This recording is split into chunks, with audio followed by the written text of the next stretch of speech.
Ag Day is brought to you by FBN Finance, experienced loan advisors putting farmers first with farmland rates as low as 4.99%. Soybeans hit a fresh 2.5-month high going into Thursday, but pulled back after new export numbers showed sales were down 49% from the previous week. Ag Day's Michelle Rook is here at Commodity Classic with reaction in Markets Now. Grain trading mixed on Thursday with livestock futures lower. Matt Bennett with agmarket.net is joining us with market analysis here from Commodity Classic. Okay, let's talk about soybeans first. New highs for the move, and then we kind of crashed. Why? Yeah, I mean, there's a lot of angst about what's going on with the U.S. and China. Is this meeting going to happen? Do we have a deal in place ahead of time? There's a lot of folks that feel like China wants to have a deal now and go ahead and put it into place versus just kind of putting it together whenever we're there.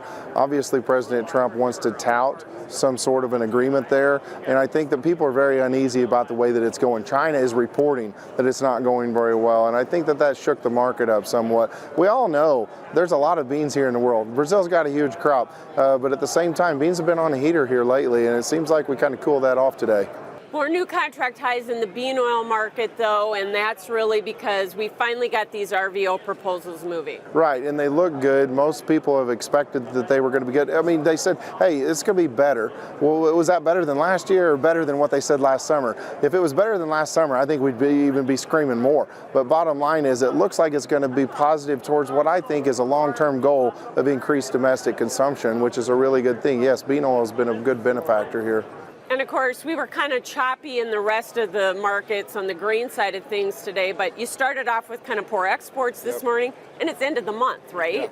Yeah, absolutely. It's end of the month, and sometimes end of the month you do see a little bit of selling come in. We did not see that, so that's kind of nice to see. I mean, if we look at exports, corn has just been on fire for several weeks. The whole marketing year, quite frankly. Yes, this week was a bit disappointing, but at the same time, we're still quite competitive in the world market. I think it was more of a blip than anything. Once you get into the new month, maybe we'll see some money come into this market. It's possible. You still got to think that commodities, inflation adjusted, are still something that these guys might look about wanting to own. Cattle futures got hit pretty hard.